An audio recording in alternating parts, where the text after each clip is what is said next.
Let us run with endurance the race that is set before us, looking to Jesus, the founder and perfecter of our faith. Good deeds can be seen, motivations can't. Why we do what we do is a key focus of Christ's teaching in Matthew 6. Why do we do what we do? For the praise of men? The great physician wants to get our service for him back on track. Today, we go to the clinic to get Christ's diagnosis. From the Moody Church in Chicago, this is Running to Win with Dr. Erwin Lutzer, whose clear teaching helps us make it across the finish line. In a 4-part series on sharing secrets with God, Erwin Lutzer turns to a message about motivations. Join us now for Secret Serving. So I begin today with a question. Do you love God? Do you love God? By the way, how many of you would say yes to that question? Could I see your hands, please? All right. I hope that that's true of all of us, that we love God. Because God loves us. And Jesus, in the 6th chapter of the book of Matthew, which is the passage that I invite you to turn to, in Matthew chapter 6, we have been talking about sharing secrets with God. Sharing secrets with God. You'll notice in these messages we talked about secret giving. When you give your alms in secret. And the Father who sees you will reward you. We've spoken about secret praying. When you pray, enter into your closet. And when you have shut the door, then you pray. And your Father who sees in secret, he will reward you. And the last time we spoke about secret fasting. When you fast, don't tell people about it, but wash your face, look good, go about your normal duties, that it may not appear unto men that you are fasting, because your Father sees it.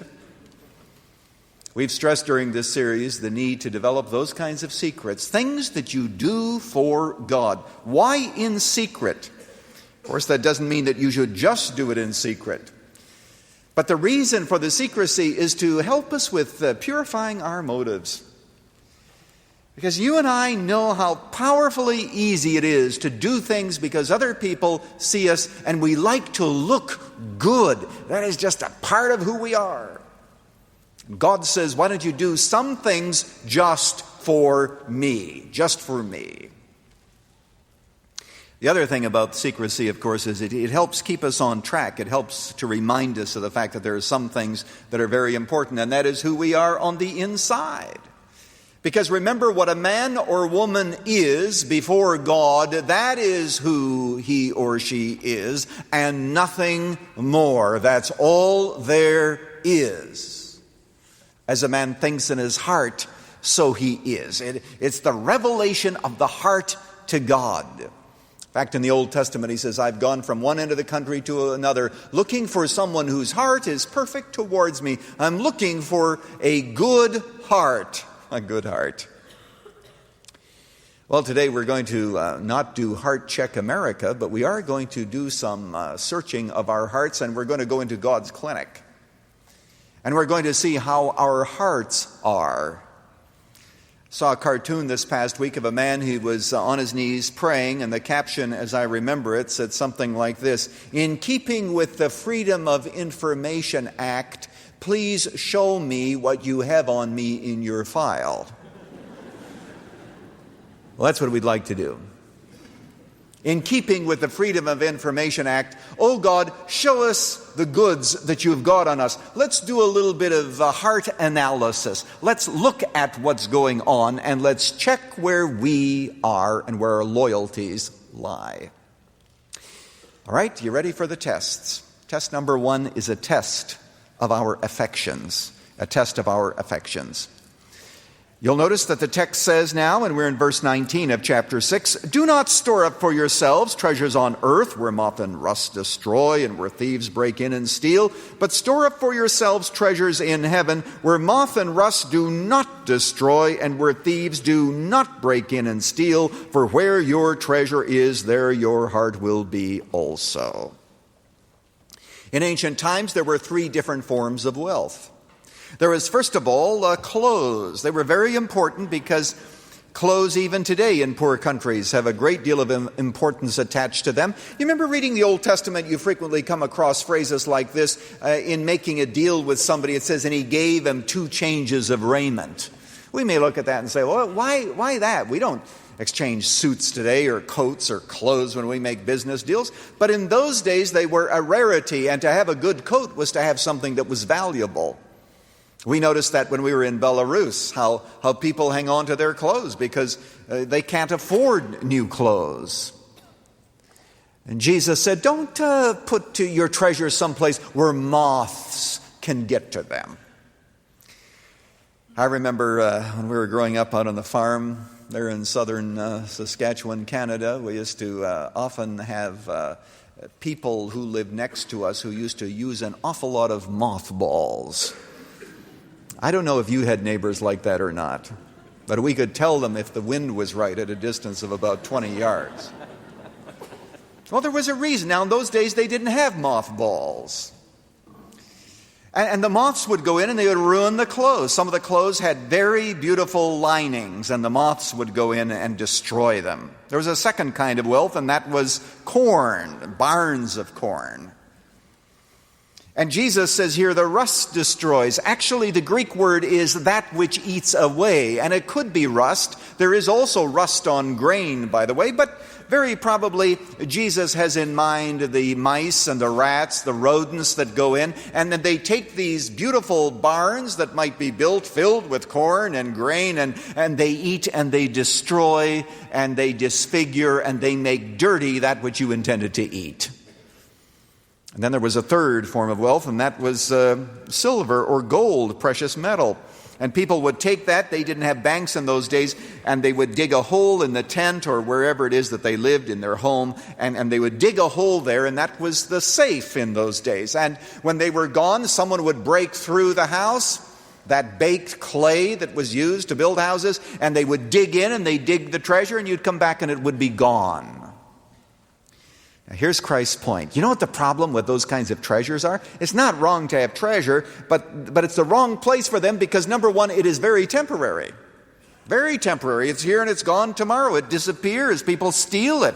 And it gives you a false sense of security. You are not as rich as you think you are because somebody can take your wealth away. And if somebody does not take it away from you, most assuredly you will be taken away from it. Therefore, Jesus said, make a better investment.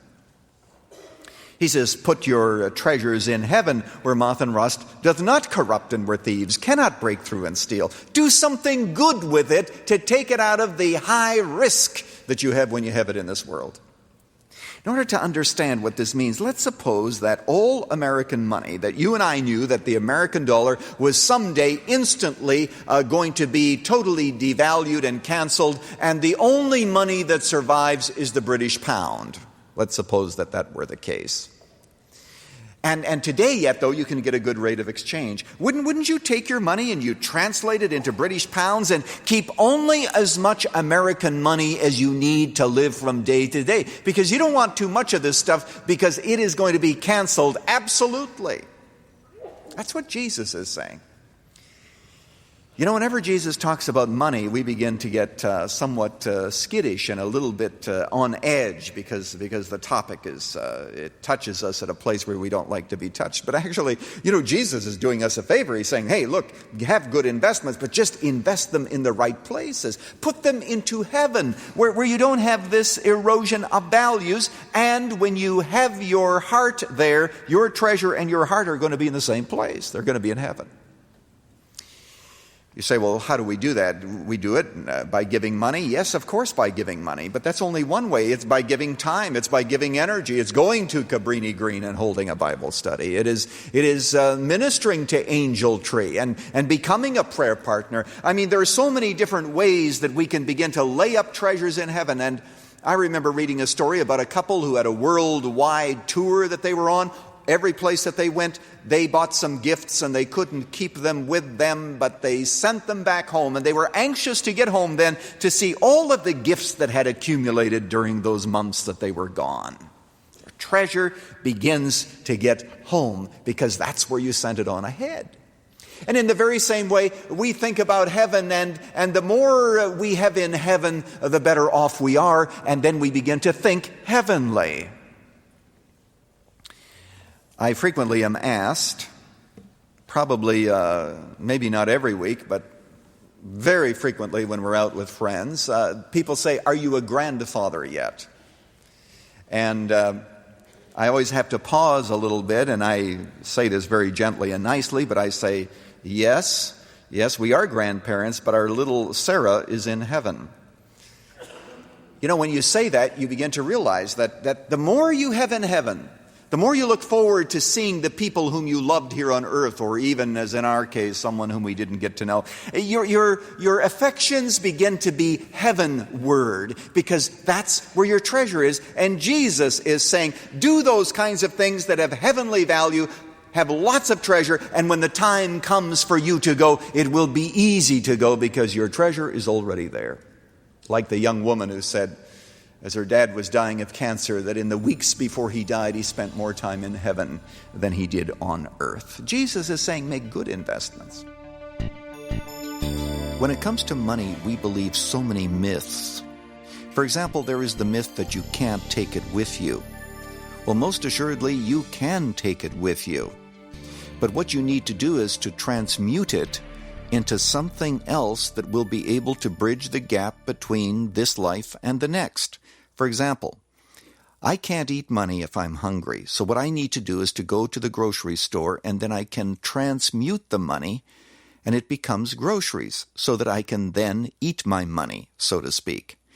In the very same way, we need to take our money and turn it into those valuables that will indeed meet us on the other side after we've died.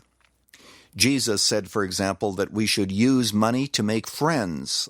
And if we are willing to make friends and help those who are in the process of believing in Jesus, here's what Jesus said.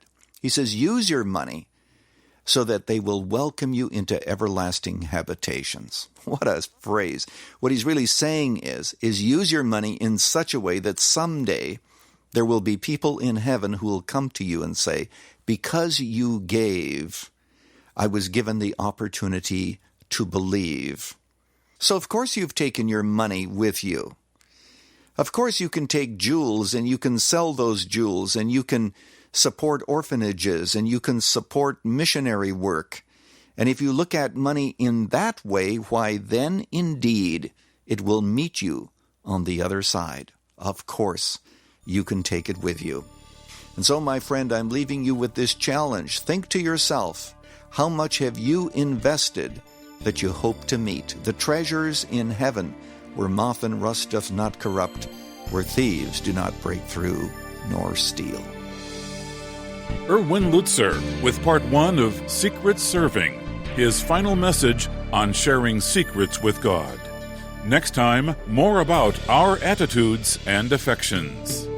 This 4-part series on sharing secrets with God can be yours on CD as our way of saying thanks for your gift of any amount to support Running to Win. Call us at 1-800-215-5001. That's 1-800-215-5001. Online, go to offerrtw.com. That's offerrtw.com. Or write to us at Running to Win, Moody Church, 1635 North LaSalle Boulevard, Chicago, Illinois, 60614. Thanks for listening. This is Dave McAllister. Running to Win is a ministry of the Moody Church.